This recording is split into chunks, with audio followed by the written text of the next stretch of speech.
What if the single most common piece of advice for improving your leg health after 60 is actually holding you back from the results you need? For decades, the mantra has been simple and universal. Get up and walk. This guidance is well-intentioned, born from an understanding that movement is foundational to health. However, when it comes to the specific delicate mechanics of circulation and venous return in an aging body, this blanket prescription can sometimes fall short, like trying to unlock a modern door with an antique key. It fits the lock, but fails to turn the tumblers. The real key lies not in increasing general movement, but in understanding and activating a specific physiological system that time and habit have allowed to grow quiet. This isn't a story of doing more, but of doing what is precisely right for the body you have now, not the body you had 30 years ago. And what if a different, lesser-known approach could transform how your legs feel, simply by working with your body's natural design? Imagine your circulatory system not just as a network of passive pipes, but as a dynamic living engine. The heart, of course, is the mighty primary pump, but its power needs assistance to overcome gravity, especially in the vertical column of the human body. This is where your musculature, particularly in the lower legs, becomes an essential partner. With every step, your calf muscles contract and release, acting as auxiliary pumps that squeeze the deep veins and propel blood upward. This musculovenous pump is your biological marvel, your built-in support system. Yet, as activity patterns change, with more sitting, shorter strolls, and a natural caution in stride, this pump can lose its vigor. It doesn't fail, it simply awaits a clear signal to resume its vital work. The truth is, issues with leg circulation and strength aren't just about feeling cold or a bit stiff. These sensations are your body's first memos, its way of sending a notice that a critical system is requesting maintenance. They're signals from a network that supports your entire mobility and independence. This system influences everything from the warmth in your toes to the stability in your stance. When that system weakens from underuse, the memos become more urgent. The risks are real and multifaceted. Slower healing of minor cuts or bruises, increased susceptibility to falls from diminished stability and sensation, and a gradual, insidious loss of the freedom to move with confidence through your own home and world. This slow retreat is often mistaken for inevitable aging, but it is frequently a story of specific, addressable deconditioning. But here's the empowering truth. This isn't an inevitable decline carved in stone. It is, in many ways, a reversible trend. Your body has a profound capacity for adaptation at any age. It is always listening and responding to the signals you provide. The built-in mechanism, often called your secondary heart, remains intact. Awakening it is simpler, gentler, and more straightforward than the daunting prospect of getting back in shape might imply. It is less about fitness and more about function, relearning how to communicate with a part of your own physiology that has been taken for granted. Before we dive into the practical steps, I want to hear from you. This isn't a one-way broadcast. Tell me below. How old are you, and what's one thing you wish was easier for your legs these days? Is it going up the stairs without a thought? Is it gardening without back pain? Is it simply standing from the sofa without that moment of hesitation? Your experience is the compass that guides this conversation. We're building this community for you, a place of shared knowledge and supported action. Now, let's get started on reshaping that narrative. You've likely been told repeatedly to just walk more. It's the universal recommendation from family, friends, and even healthcare providers. It seems safe, logical, and on the surface, it makes perfect sense. Movement is medicine, after all. No one is arguing against the benefits of walking for cardiovascular health, mental well-being, and joint mobility. But what if that general movement isn't the right type or specificity of medicine for the particular challenge of venous return and muscular pumping efficiency in your later years? This is a crucial distinction. It's the difference between broadcasting a general alert and sending a direct, coded message to a specific department. The fact is, standard casual walking often fails to fully engage the deep muscle pumps in your legs that are essential for propelling blood back to your heart. This is especially true at the comfortable, stable pace many wisely adopt for safety and joint preservation. When we walk for leisure, we often use momentum and a relatively shallow range of motion. The calf muscle contracts, but not through its full capacity, and not with the sustained tension required to create robust pumping pressure. Research in geriatric physiology indicates that without achieving a brisk, sustained pace, a speed that isn't advisable or even possible for everyone managing other health considerations, Walking alone may not generate sufficient force to significantly improve the venous return your legs desperately need for optimal tissue health and fluid balance. This leaves a great many people in a frustrating cycle. They are faithful to their daily walk, they track their steps, they enjoy the fresh air, yet they still return home to battle familiar frustrations. Cold feet that no socks seem to warm, persistent swelling around the ankles that makes shoes feel tight by afternoon, a nagging sense of unsteadiness or leg heaviness that whispers of caution. It can feel like a personal failing, a sign that you're not trying hard enough. But that is categorically untrue. The missing piece isn't more steps or more willpower. It's smarter activation. It is the deliberate, mindful engagement of the correct physiological levers. Think of it this way. Your legs are home to a brilliant natural engineering feat. The veins have one-way valves that prevent backflow, and the muscles surrounding them provide the pumping action. If the pump isn't engaged fully, the system stagnates, no matter how many times you pass by the window. Today, we're shifting from passing by the window to stepping inside and turning on the lights. We're counting down 5 targeted, science-supported movements designed not to replace your walking, but to supercharge it, to make it more effective. These are not inventions of the fitness industry.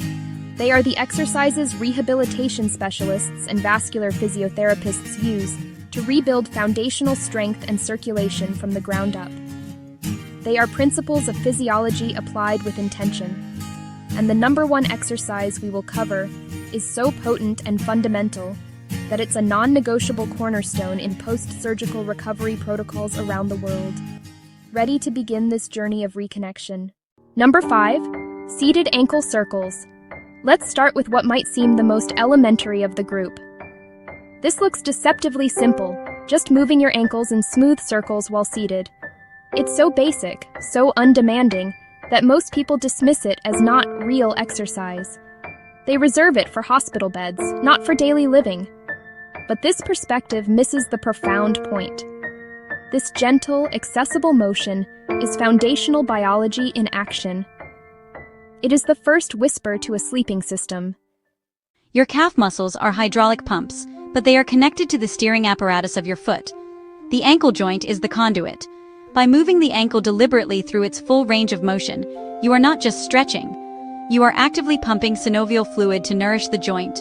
You are stimulating the lymphatic vessels that run alongside, and you are initiating a mild but important contraction and release in the deeper calf structures. Daily prolonged sitting and gentle walking often don't provide enough of this varied, full-range contraction to keep this pump system primed and responsive. It's like a well that isn't being drawn from. The mechanism can become stiff. A study published in Geriatric Medicine found that consistent, simple seated ankle movements performed several times a day significantly reduced lower leg edema in older adults. The outcomes were clear. Participants reported warmer feet, less of that tight skin feeling in the shins, and reduced nighttime discomfort or restless legs. The mechanism is straightforward: improved fluid dynamics. The key to unlocking this benefit is not athletic intensity, but unwavering consistency. It's the drip of water that wears away stone. Here's how to perform this with purpose. Sit tall in a firm chair, ensuring your back is supported and your feet are flat on the floor. Lift your feet slightly so your heels are off the ground. Now, slowly trace large, deliberate circles with your toes, as if you are drawing the biggest possible circle with a pencil tied to your big toe. Complete 5 to 10 circles in a clockwise direction, then reverse for 5 to 10 counterclockwise circles. Feel the movement in your ankle, not just your toes. The goal is smooth, pain-free motion. Do this sequence 2 or 3 times a day, perhaps after a meal, during a phone call, or while watching the morning news. You are not exercising. You are performing system maintenance. You're waking up the neural pathways and the soft tissues, reminding them of their vital role. Number 4, chair-assisted leg extensions. Now we move slightly up the chain. The movement is still seated for safety and stability. You're simply straightening one knee at a time. A natural question arises. How can this isolated motion possibly help with overall circulation? The connection is mechanical and fascinating. While the calf is the primary pump for the lower leg, the muscles of your thigh, particularly the quadriceps on the front, play a crucial secondary role as a compression sleeve for the deeper vascular pathways in the upper leg. When you contract your thigh powerfully, you create external pressure on the femoral vein and other deep vessels, assisting the upward journey of blood that has already been propelled past the knee by the calf pump. It's a relay race, and the quadriceps are a key runner. When these large, powerful muscles lose strength and mass, a common condition known as sarcopenia that accompanies inactivity, that vital assistance dwindles.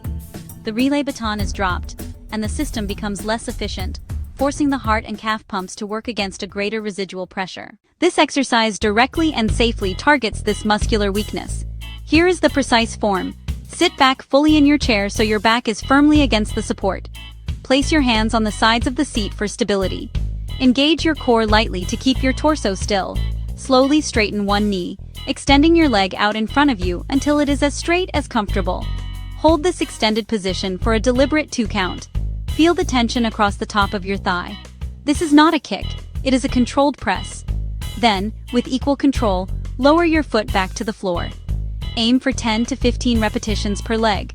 The sensation you are after is one of muscular fatigue, not joint pain. This work isn't just about the leg muscle you see, it's about supporting the unseen flow within. As you grow stronger, you can add minimal resistance by using light ankle weights or a resistance band, but the bodyweight version, done with mindful slowness, is profoundly effective. Number 3. Supported calf raises. This is our first transition to a standing exercise, and it marks where we begin to powerfully blend pure circulation enhancement with tangible balance training. This is a pivotal bridge. Standing behind a sturdy chair, kitchen counter, or railing, lightly place your hands on the support for balance. Your feet should be hip-width apart, facing forward. Now, the movement. Slowly rise onto the balls of your feet, lifting your heels as high as is comfortable. Here is the critical part that differentiates this from a passing motion. Pause for 2 full, distinct seconds at the very top of the movement. This is not optional. It is the core of the exercise. Then, lower your heels back to the floor with a slow 3-second count. That sustained pause is what creates maximal pressure in the calf pump chambers. It trains the muscle for the kind of sustained contraction needed not just for circulation, but for real-world stability. Catching yourself on an uneven pavement, holding a position while reaching, or simply standing confidently in a moving bus. Research from Institutes on Aging consistently connects calf strength, more than almost any other factor, to fall prevention and maintained independence. Strong calves are your body's natural shock absorbers and stability pillars. You're not just building muscle for aesthetics, you're reinforcing your body's hydraulic lift system and its foundational gyroscopes. Start with a modest goal of 8 to 10 reps, focusing entirely on the quality of the pause and the control of the lowering phase. It is far better to do 5 perfect reps with a full hold than 20 rapid, bouncy ones. Number 2. Single leg stance, with support. This exercise might seem, on its face, like just a clinical balance test you take at the doctor's office. But its simplicity is deceptive. It is, in fact, one of the most powerful predictors of future mobility, resilience, and holistic health in older adulthood. Why does such a static hold hold so much power? The answer lies in integration. Holding this position forces your entire lower body kinetic chain, ankle, calf, knee, hip, and core stabilizers, to fire together in a continuous, sustained contraction. This isn't a momentary pulse, it's a steady-state engagement. This muscular activity actively pumps blood while simultaneously conducting a real-time training seminar for your nervous system. Your proprioceptors, the tiny sensors in your joints and muscles that tell your brain where your body is in space, are firing at maximum capacity. Your brain is processing a constant stream of micro-adjustments. This kind of integrated systems-wide challenge is something casual walking simply can't replicate, because walking never keeps you on one leg long enough to force this depth of adaptive response. Therefore, practicing this hold is like updating the software on your body's stability operating system. Here is the safe and progressive way to practice.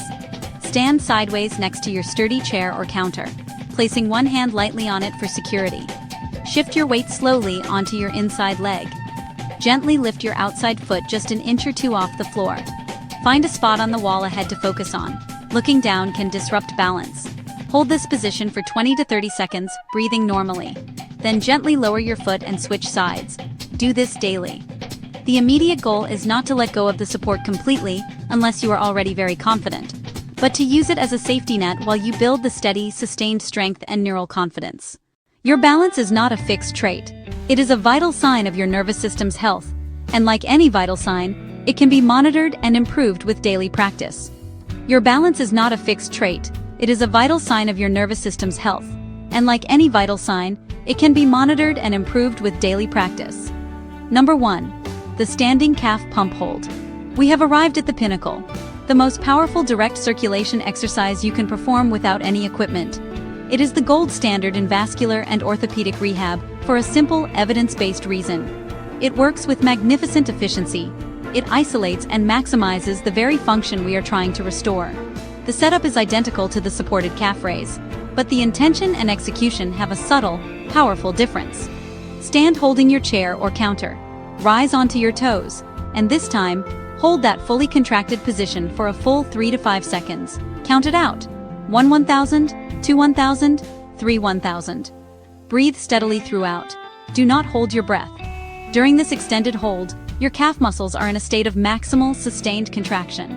This creates significant internal pressure, forcefully squeezing the deep veins and pushing blood upward against gravity in a powerful bolus.